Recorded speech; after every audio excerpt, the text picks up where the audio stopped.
Bonjour à tous et donc bienvenue pour les vins de la semaine et du week-end. Alors ça y est, un premier week-end un peu d'automne, on va dire, il pleut, il fait froid là sur Montreuil. Alors du coup, qu'est-ce qu'on a bu? Alors on a bu d'abord ça, donc un Meursault Limousin 2010 du domaine Germain, Henri Germain, donc un vin de Jean-François. Euh, alors, comment dire? Un nez assez surprenant pour moi parce que, bon, d'habitude, sur les vins de Jean-François, souvent, moi je trouve qu'il y a une réduction un peu tenace, grillée, voire pétard, voire champignon. Alors là, pas du tout, c'est l'inverse. J'ai été assez surpris. On a un joli nez de poire, de fruits blancs de poire.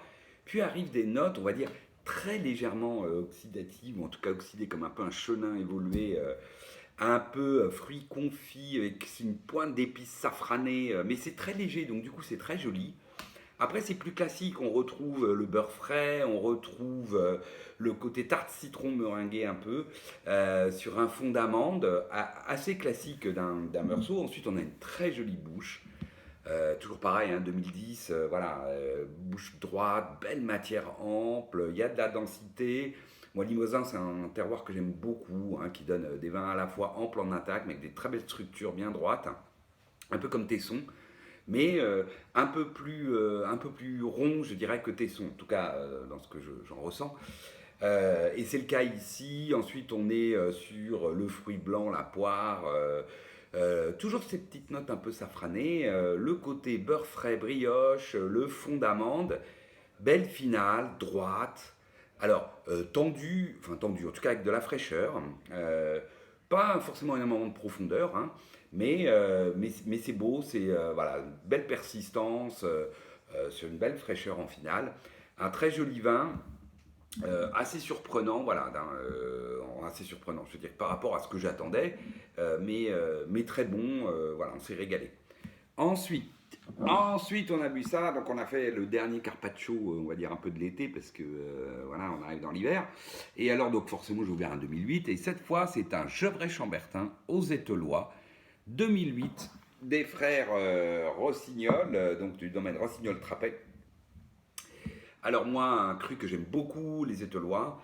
Et ce 2008, ben, comment dire, ben, c'est un 2008, mais réussi. Voilà. Et Dieu seul sait que les 2008, il n'y en a pas énormément de réussi. Surtout, très joli nez. Vraiment extrêmement friand sur la groseille, la framboise. Ensuite, on a de jolies notes réglissées. Puis on a un petit côté presque boisé lacté, fraise, presque un petit côté vanille, mais très léger. Puis aussi un petit fond un peu fumé grillé. Enfin voilà, mais c'est très joli. Et du coup, ça apporte une jolie complexité. Ensuite, en bouche, on a une bouche droite, tendue évidemment. Une matière qui l'enrobe suffisamment avec de jolis tanins soyeux. Et puis quand on arrive dans la finale, bah oui, on a une finale vive, quoi. Voilà. Et vive, tendue. C'est 2008, même si c'est bien enrobé, même si l'empreinte rattrape à peu près, et que par contre c'est très séduisant aromatiquement, groseille, le côté ronce sous-bois végétal classique, mais un peu marqué sur ces 2008, le côté épicerie glisse, ce petit côté fraise, un petit peu fraise vanille, le fumé grillé, bref, très jolie complexité aromatiquement. Mais évidemment, bon, bah voilà, hein, c'est 2008, hein, c'est un millésime frais, droit, la maturité très limite. Je pense que les frères ont bien travaillé à la cave, si vous voulez mon avis. Ils travaillent toujours bien à la vigne, ça c'est sûr. Mais en plus, je pense qu'en 2008, ils ont bien travaillé à la cave. Parce que ça reste un très joli vin. Sylvia a beaucoup aimé. Moi, je disais, bon, quand même, c'est hyper tendu. C'est presque ça chauffe quand t'avales presque. Elle me dit, oh non, ça va. Alors que d'habitude, elle est très sensible à ça. Donc, voilà, très joli vin sur lequel on a pris du plaisir sur le carpaccio. Parce qu'évidemment, le carpaccio, du coup, rendait cette acidité beaucoup plus neutre. Et du coup, c'était extrêmement plaisant. Alors ensuite, qu'est-ce qu'on a bu? Ah oui, on a bu ça. On a bu un domaine Vincent Pinard, un Clémence 2018. Là, donc 2018, hein, millésime chaud, mûr, tout ça. Et ce qui est très agréable dans ce Clémence, alors Clémence a un nez assez expressif, voilà, qui envoie, quoi. Alors allons-y, au départ on part plutôt sur le fruit jaune, mûr, une petite pointe presque exotique d'ailleurs.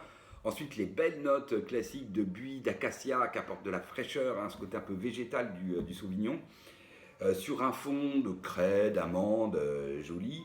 En bouche, on est directement sur le citron, c'est même acidulé, voilà. Et là, il y a une fraîcheur de dingue, c'est tendu, c'est vif, mais il y a une belle matière. Non, c'est pas vif d'ailleurs, parce qu'il y a une belle matière qui enrobe ça, une belle matière bien mûre, mais il y a effectivement ce côté très tendu de la bouche. Alors là, on est clairement sur le citron presque confit d'ailleurs. Toujours à cette petite pointe exotique, mais qui se sent un petit peu moins. Les belles notes de buis, d'acacia, hein, végétal, fraîche, et ce fond amande craie. Pareil pour la finale, jolie finale. Fraîche, tendue, voilà, avec un côté salivant. Hein, là, c'est là les gens vous diraient, oh, il y a de la minéralité dans ce vin. Parce qu'effectivement, c'est très salivant sur la finale. Euh, Bref, très agréable, très réussi, moi je trouve, cette Clémence 2018. Assez violent, hein, qui envoie. Hein, je rappelle, hein, j'avais bu les trois Flores Nuance Clémence, sont les trois entrées de gamme de chez Vincent Pinard.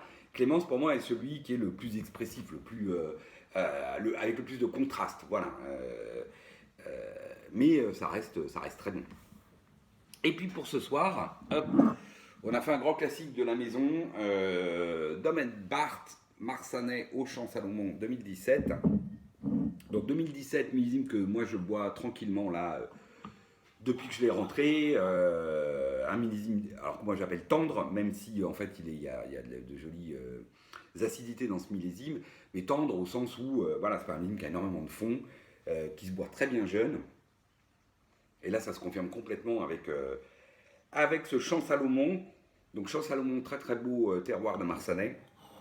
Là on a un joli nez expressif, très classique du Pinot et très classique de chez Barth, avec un côté, donc au départ, framboise groseille, mûre, puis des notes d'épices, réglisse, mais avec un petit côté presque patchouli, bonbon anglais, enfin voilà, c'est très épicé, très marqué épices, je vous dis presque patchouli, bonbon anglais, enfin, enfin, pas classique chez Barth d'ailleurs.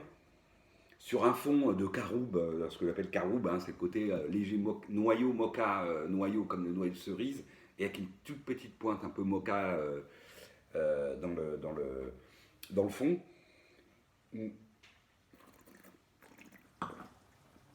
Alors on a une jolie bouche, toujours pareil avec Champ Salomon, de la matière, très joli tanin soyeux. Il y a de l'acidité, il y a de la vivacité, ça se sent, mais c'est bien enrobé. Ça finit frais, hein, hop, c'est tonique, ça réveille un peu.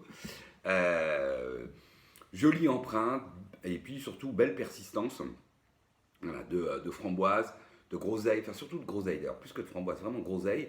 Le petit côté épice, plutôt patchouli, épice presque exotique, enfin épice florale, exotique, un peu patchouli, bonbon anglais, que réglisse.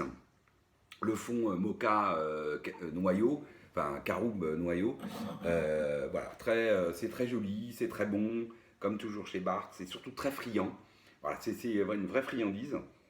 Mais le vin méritera d'être attendu parce qu'on sent qu'il est encore tout jeune là, et Champ Salomon, même si les 2017 se boivent très bien jeunes, Champ Salomon est un vin qui mérite quelques années de garde pour gagner en harmonie, en précision, en expression, en complexité.